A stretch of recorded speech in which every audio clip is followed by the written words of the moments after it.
Bonsoir, mesdames et messieurs. Shalom, shalom à mes frères en Christ. Que Dieu vous bénisse, que la main de Dieu soit sur vous et qu'elle vous accompagne dans tout ce que vous entreprenez.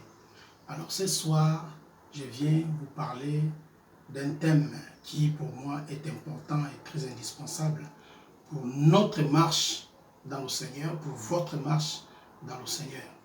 Mon thème est les mystères de la parole de Dieu. Quand je dis les mystères, donc la parole de Dieu, telle qu'on nous la présente dans la Bible, il y a beaucoup de choses qui sont cachées. Et ces choses qui sont cachées, c'est ce qu'on appelle les mystères. Donc la Bible est composée est faite de beaucoup de mystères. Donc ces mystères-là, nous avons besoin de les comprendre, nous avons besoin de les connaître pour que nous puissions marcher paisiblement dans notre vie chrétienne. Alors, le mot mystère d'abord, je veux d'abord m'atteler sur le mot mystère. Avant que nous développions d'autres thèmes, d'autres mystères, il est mieux que nous puissions comprendre c'est quoi un mystère. Qu'est-ce que c'est qu'un mystère? Un mystère, c'est un mot qu'on trouve dans l'Ancien Testament comme dans le Nouveau Testament. Les apôtres l'ont utilisé, Jésus lui-même a utilisé ce mot mystère. Donc un mystère, c'est une vérité, c'est une règle, c'est une loi qui est cachée, qui demande à ce que ça nous soit révélé, qui demande une révélation pour comprendre ce que c'est qu'un mystère. Donc pour comprendre un mystère, il faut une révélation. S'il n'y a pas la révélation, tu ne peux pas comprendre un mystère. Donc le mystère, pour parler en d'autres termes, c'est-à-dire le mystère ou les mystères sont réservés à ceux qui sont initiés. Ceux qui ne sont pas initiés n'ont pas accès, n'ont pas le droit d'avoir, de connaître les mystères. Donc il faut être dans un certain milieu, dans une sorte dans un milieu approprié, dans une certaine cour pour comprendre les mystères. Nous partons dans la Bible. Dans la Bible, Jésus parle à ses disciples. Je commence par Jésus, parce que c'est lui qui est l'exemple perfectible de la parole de Dieu. Alors, nous partons dans la Bible. Jésus, dans la Bible, nous explique la parabole de la sémence. Il dit, il y a un semeur, tout au long de sa route, la sémence est tombée. Durant son chemin, la sémence était en train de tomber. La sémence est tombée sur la route. Les oiseaux l'ont mangée. Et dit, cette même sémence est tombée à un endroit pierreux. Cet endroit pierreux, faute de terre, la sémence n'a pas produit. Alors, il dit encore que cette même sémence est tombée à un endroit épineux. Et les épines ont étouffé la sémence et la sémence n'a pas pu germer, la sémence est morte. Et cette même sémence est tombée encore sur la bonne terre. Et la bonne terre a fait pousser la sémence 10, 15, 20, ainsi de suite. Donc vous connaissez bien cette parabole-là, vous allez la lire dans le livre de Marc, chapitre 4, pour bien comprendre. Alors, ce qui m'intéresse dans cette histoire, vous comprendrez pourquoi je n'ai pas donné les détails. Ce qui m'intéresse dans cette histoire, c'est que les disciples ont appelé Jésus à côté quand il était disponible. Ils l'ont appelé à côté, ils ont demandé au maître, « Maître, qu'est-ce que cela signifie, la parabole que tu viens de nous donner, que tu viens de nous dire ?» Le maître a dit, « Mais comment ça, vous ne comprenez pas? Ne savez-vous pas que c'est à vous qu'a été donné de comprendre les mystères? » Donc Jésus lui-même, il utilise le mot mystère. Il n'a pas révélé ces mystères-là au peuple, mais il a révélé ces mystères-là à ses disciples. Ses disciples, il leur a expliqué maintenant quelle était la parabole. Donc nous comprenons que le mystère peut se présenter sous forme de parole. Le mystère peut aussi se présenter sous forme d'événement. Un événement, bon, il y a un mystère qui se passe, que les gens ne comprennent pas. Quand vous regardez par exemple dans le livre de Daniel, Daniel 5, vous allez voir un roi qui s'appelait Belshazzar.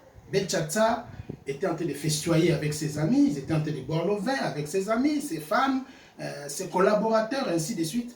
Pendant qu'ils étaient en train de faire la fête, une main, une grosse main, est sortie du mur, a écrit 3 mots.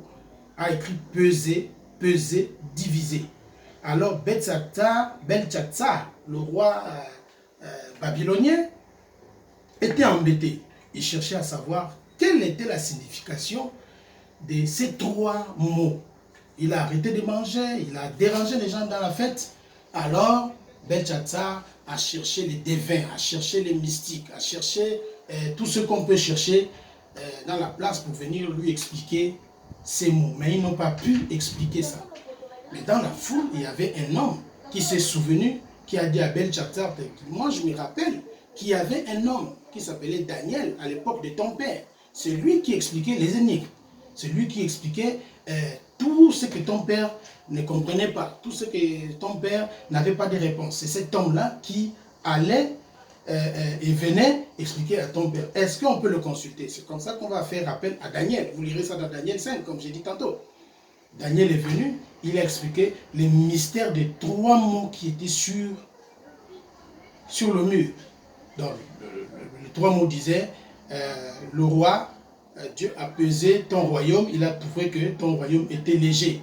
Et il a décidé de livrer ton royaume aux Perses et aux Médès. Donc voilà, Daniel qui vient expliquer un mystère au roi. Là, c'est le mystère qui se présente sous forme d'événement. Alors, on peut aussi prendre un mystère qui se présente comme un symbole, comme un objet. Quand vous lisez l'histoire des gens dans le livre d'Apocalypse, Jean dans l'île de Patmos, Jean était en train de marcher, pendant qu'il marchait en pleine île de Patmos, il a entendu une voix. Quand il a entendu une voix, il cherchait à comprendre quelle était la voix qu'il appelait. Il se retourne, il a vu 7 chandeliers d'or. Il ne comprenait pas, il dit, mais pourquoi ces 7 chandeliers d'or? Au milieu de 7 chandeliers d'or, il a vu un homme était vêtu en blanc. Tout blanc vêtu, il était d'une blancheur incroyable. Alors Jean s'avance, il remarque que cet homme a 7 étoiles dans les mains. Pendant qu'il avance pour comprendre, l'ange lui dit, viens, je vais t'expliquer les mystères des 7 chandeliers d'or et les 7 étoiles que cet homme a dans les mains. Donc quand je l'appelle, il a dit, viens, je vais t'expliquer les mystères des 7 chandeliers d'or et des 7 étoiles dans les mains de cet homme qui est au milieu des 7 chandeliers d'or. Et il lui a expliqué le mystère en disant que les 7 chandeliers d'or que tu as vus, ce sont les 7 églises. Et les 6 étoiles que tu as vues dans les mains, ce sont les 7 esprits des 7 églises. Donc, nous voyons là Jean qui vient de vivre la révélation des mystères, puisque l'ange utilise même le mot mystère. Il dit, viens, je t'expliquerai les mystères des 7 chandeliers d'or et des 7 étoiles. Donc Jean a compris qu'effectivement, les 7 chandeliers d'or signifiaient les 7 églises et les 7 étoiles signifiaient les 7 anges. Donc, grosso modo, c'est ça la révélation des mystères. Il y a un homme de Dieu qui s'appelle Paul. Paul a dit, j'ai eu par révélation la connaissance des mystères. Il utilise bien le mot connaissance des mystères dans Éphésiens 3:3. Donc, les mystères, connaître les mystères, c'est la meilleure façon de connaître les Écritures et la meilleure façon de connaître la parole de Dieu. Parce que le peuple périt faute de connaissances. Il faut que ce peuple parvienne à comprendre, à lire, à lire sur les lignes, à comprendre les mystères. Donc la parole de Dieu telle que nous la voyons, ce n'est qu'un ensemble de mystères. Quand nous lisons Apocalypse, l'Apocalypse par définition veut dire révéler ce qui est caché, révéler ce qui est voilé, révéler les mystères. Donc, en tant qu'enfant de Dieu, pour mener une vie paisible, comme je l'ai dit tantôt, il est important que nous ayons la maîtrise des mystères. Il est important que nous ayons la connaissance des mystères. Pour connaître les mystères, il faut être à côté d'un maître qui connaît les mystères pour vous révéler les mystères. tels que les disciples étaient à côté de Jésus, Jésus leur a révélé les mystères. Donc, il faut marcher à côté de quelqu'un qui connaît les mystères, qui va vous expliquer les symboles, les événements, les signes, pour avoir l'habitude des mystères, pour la maîtrise de la chose. Et deuxièmement, pour connaître les mystères, il faut que ça soit par révélation, comme a dit l'apôtre Paul. L'apôtre Paul a dit, j'ai reçu la connaissance des mystères par révélation. Donc, bien-aimé, pour ta vie, tu as besoin de lire dans les lignes, de lire sur les lignes. Tu as aujourd'hui 30 ans. Tu avais 29 ans l'année passée. Cette année, tu atteins 30 ans. Il faut que tu saches quel est le mystère qui se cache derrière l'âge qu'on appelle 30 ans. Jésus a commencé son ministère à 30 ans. Il va falloir à ce que toi aussi, tu puisses avoir la maîtrise, la connaissance de ton âge, 30 ans. Tu as 50 ans, ou bien tu auras 50 ans l'année prochaine. Il est important qu'aujourd'hui, tu puisses connaître qu'est-ce que le chiffre 50 signifie dans la vie d'un homme. Tu es là, tu ne te maries pas, tu n'as pas d'enfant, on ne te regarde pas. Mais il faut que tu saches, en sondant les Écritures, tu auras la révélation de ta situation. Il faut connaître la révélation de ta situation. Il faut connaître la révélation de là où tu vas, de là où tu marches. Aujourd'hui, nous sommes à l'ère de Covid-19. Quel est le mystère qui est caché derrière Covid-19? Il faut le connaître, il faut le savoir, il faut sonder pour savoir, il faut être à côté d'un maître. Ou bien il faut que tu t'attelles pour que tu te mets en communication avec le Saint-Esprit à tout moment pour que le Saint-Esprit te révèle les mystères du moment.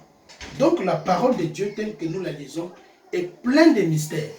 Donc prochainement, nous lirons nous allons nous atteler sur quelques mystères. Là, c'était que l'introduction pour comprendre d'abord quelle est la définition des mystères. Qu'est-ce que Jésus pense des mystères? Qu'est-ce que les apôtres pensent du mystère? Le mystère, c'est quoi? Nous étions dans l'introduction. Donc, prochainement, nous allons faire des messages où nous allons révéler les mystères cachés de la parole de Dieu. Donc, je vous invite prochainement à être encore avec nous dans le but d'aguerrir, de rendre notre foi encore forte pour que nous ayons la connaissance des choses cachées. Nous allons parcourir les Écritures et vous ne serez pas déçus. Merci.